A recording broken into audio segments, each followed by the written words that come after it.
This is Hope After Helene, episode 4. We're here today with Morgan Metcalf, and she has a beef cattle operation in Barnardsville, and they got hit pretty hard by the storm, and there's a river close by, and it washed in a bunch of rock and debris, trash into their hay fields, and there were a few little things that really affected their way of farming from the flood. So she's going to talk today a little bit about that and just give some perspective on being a farmer during Helene.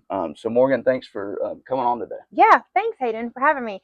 So like Hayden said, we've got bottoms right here, and lots of water came in. So our hayfield, like a mile up the road, we lost probably 2.5 acres. It had a lot of debris, but mostly rock and sand and silt, and we're talking 4 to 6 feet high. So not just a little bit. So we needed to get all of that removed in order to reestablish any kind of ground for hay. And then on the immediate farm right down here below, we had the same, not so much rock. We had asphalt from a parking lot and lots and lots of trash, lots of topsoil that filled all of our drainage, like our little branches that separate our hayfields. So those were completely full. We had trailers, we had gun safes, we had people's landscaping, like the root ball with the landscaping fabric, and I don't know the name of the trees, but they're like an evergreen, super tall. Sides of houses, we had to get the tractor out one day and just kind of remove some of those tires. We could probably sell a truckload of tires, but so we had a lot of hayfield damage, probably a total of 12 to 15 acres. And that affected us because we grow all of our own hay for our cattle. So I like to say we're grass farmers. We are not cattlemen. I mean, we are cattlemen, but we have to have the grass to grow to feed our cattle. So that was a huge hit for us because of feeding our cattle. Yeah. So, with that, and I mean, it's been almost a year since the flood. It's really hard to believe, but I mean, it's been great, because I've been working here the past couple of months, and I mean, the hay's turned out pretty good, or I wouldn't, see the devastation back in September and think there's no way we could produce good hay this spring. Correct. So we hired people. We had to. We didn't have all of the equipment necessary to move that amount of sand. And actually, we were moving it. One of our local friends here in Barnardsville was taking his skid steer and just shoving it against the bank that right on near the highway. And somebody stopped one day and said, "Do you need this removed?" And we don't know who they worked for, if they were state, federal, or just somebody that had Alabama plates. So they literally, for a day and a half, just truckloaded sand off of the main farm. They had an excavator that filled the dump truck. That dump truck would leave. Another one would come up, and like this literally was a day and a half, maybe even 2 days. I know they worked on even into a Saturday morning. And we could have never done that. And the fact that we actually have a stand of grass now is like, I can't believe it. I mean, but that didn't happen without hours and hours and hours of work. In March, we sowed grass. My father-in-law, he disked everything. We put grass seed down and then like drug it in when the signs were right at the end of March. I think I said May, at the end of March. And so now we have a pretty good stand of grass that we kind of cut once just to like make it come back better, hopefully. So, I mean, it wasn't tall, and it's still not tall. It's not clawed up, but still to have any kind of grass right now, we are very thankful. We're still working on the North Fork because it's still so sandy. We could not quite scoop or push enough sand still out of the way to get to the topsoil. So when we have the ditches cleaned out here, we took it there, and we'll have it spread out, and we're going to try to reseed and get some more grass down there because it's just not going to hold. There's no root. There's not dirt for a root system. But it looks good compared to what it looked like almost a year ago. Yeah, I would love to see some of those before and after pictures, like, because I drove through here maybe 2 weeks or something after the flood, and I was like, holy cow. Yeah, I mean, it was unrecognizable. Like the amount of mud that it left behind. I mean, they had to bulldoze our highway in front of the farm because cars, you couldn't pass. I mean, it was just, I don't know how deep. I mean, we walked it. It was a couple of feet deep because it was underwater. everything. Yeah. So Morgan, like, the flood hits in September. Could you talk just a minute? How was it like farming there a couple months after the storm? Because I mean, it did affect, I guess, a lot of the way you farmed, and what was kind of the effect that the storm had on being a cattle farmer. So initially, for about 2 weeks, when you don't have power, Yeah. you have to strategize. Uh-huh. So the night before the storm hit, so the storm hit Friday morning. On Thursday night, Daryl, my husband, was like, I think you should move cattle because they're in those bottoms. He said they're predicting a lot of water. Yeah. And I was like, okay. So I moved. We had our herd split in two. We had two calving groups, and I moved them to the back pasture. We're on about 100 acres here, but we had to get strategic because they needed water.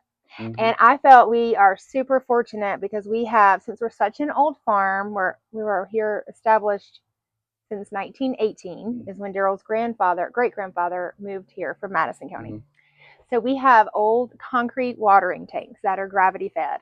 So we had water to provide our cattle. And that in and of itself was it was a huge blessing because I couldn't imagine where we're going to get hundreds of gallons of water from to feed our cattle, because we're also a river friendly farm. So they're all fenced out of any stream on our property. Mm-hmm.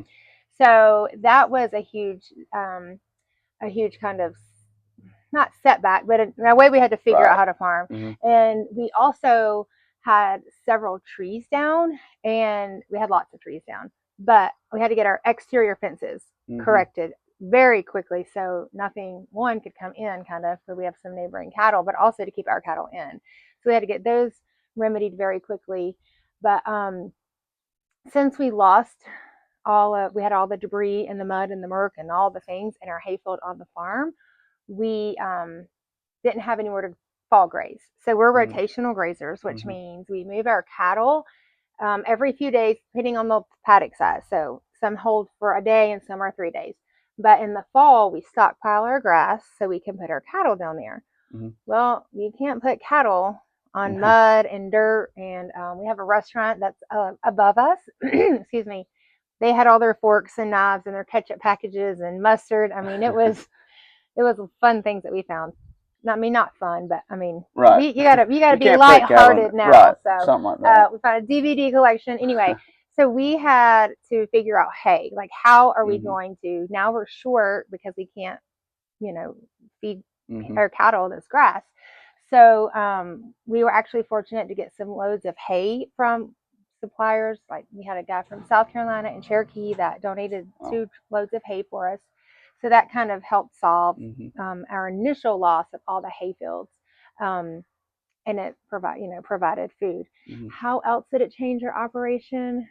Oh, this is such a Daryl question, because I was so involved at the elementary school. As soon as we had the cattle with water and our exterior fences secured, I was like, I needed other places, because I felt like, everybody can do their thing here. I have one dairy cow, so milking her without electricity, which I can do, it just takes an arm workout. It's an arm workout, and I hadn't done it in a few years, and it just takes time. It takes a long time. So eventually we got a generator from my in-laws, and that kind of solved that problem, but it took a little while. Yeah. But it stinks because we had to throw all the milk away because we had no refrigeration. But then I was thinking, I'll put the milk in the creek, because the creek could get it cold enough. But then I checked the temperature of the creek, and randomly it was too warm. Okay. Anyway, that was just a side funness. I'm trying to think what else off the top of my head. Well, wasn't it during calving season? Your calving season. So didn't that? Yeah. So we had calved calves that came before the hurricane, like right after we calved this whole time. So actually, some people feel like cattle in our area in Western North Carolina have not caught, as we like to say in our industry, they have not bred back. They did not catch or get pregnant immediately like they should have. So we're fall calvers. We had some that hadn't caught like February and March, which is not normally how it works on our farm. So there's talk maybe the hurricane had some effects on that. I mean, I don't know, but it's interesting. It's not just our operation. There are multiple farmers in our area that have had the same situation. Yeah. So yeah, that was one of them. Mm-hmm. Good remembering. Yeah. No.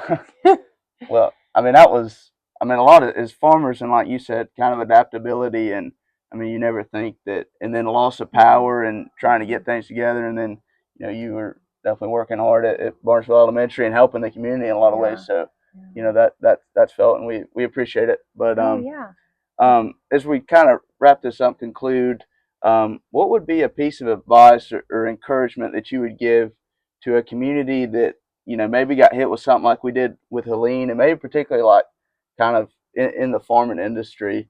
Could you Oh help them? well, I felt very. I think water is Mm-hmm. like. I mean, You you got to got to have it. have water, Yeah. and the fact that I didn't even have to think about that, like, it was so nice. Honestly, we have even a gravity fed water faucet, like, you know Uh-huh. what I mean, like a Yeah. spigot that pulls up. I don't know what they're called. So we can even take showers and get water from there, like, to use. So I would say secure a water source. Mm. When COVID hit, we were trying to, because we didn't know what was going to happen when COVID hit. No. So we're like, if something happens, what are we going to do with freezer space? Like beef. Like, what are we going to do with our beef? So I didn't even talk about how that affected our beef operation. Yeah. But we were trying to secure freezer space. But for a natural disaster, I would definitely secure water, and I would recommend getting a generator. Yeah. So we didn't have one. We didn't really think we needed one because we know how the power works, and we normally never lose power. No. But now that we have a walk-in freezer, we personally need to secure like a generator, because to safeguard that income. I mean, Right. we lost a literal truckload of beef. Mm. And we saved some of it, but we had to give up some. So that's like a random aside. But I would secure water. I personally, I like to volunteer. So I would say get your own stuff together and then help somebody else, because I always feel like there's someone that's worse off than you are, or than we were. Because like I said, secure water, help somebody else. Like that was how I went, and we were gone all day, and I loved it. But that brings me joy. So yeah, that's kind of what I do. Yeah. I don't know. Can you think of anything else that we should do? No, that's good, and that's kind of been the overall theme that the people that's come on in the earlier episodes, that they encourage everybody to go out and serve. And we were recipients of that, but we were able to serve in a lot of ways, and like you said, it really does bring joy, kind of helping others, and there is always someone else that's worse off than you are. Absolutely. So helping them, and that's what we're commanded to do. So that's always going to lead to good things. So that's right. That's good. And it does. I mean, the Lord provides. He takes care of you. Because I would not have ever guessed that we would have. I wouldn't either. We've had a wet spring and summer compared to years past. So our first cutting of hay, we got an abundance of hay, and that was losing all those acreage. I mean, that's just kind of crazy. It's a blessing. It is. What does he say? If you'll humble yourself and seek your face, you'll restore your land. And there's a lot of truth in that. There is. That'll hold true. So thank you, Morgan, for coming on today. And thanks, Hayden, for having me. Yeah, you're welcome. It's been great. And, talking, and hopefully you can draw some encouragement. And this has been episode 4 of Hope After Helene.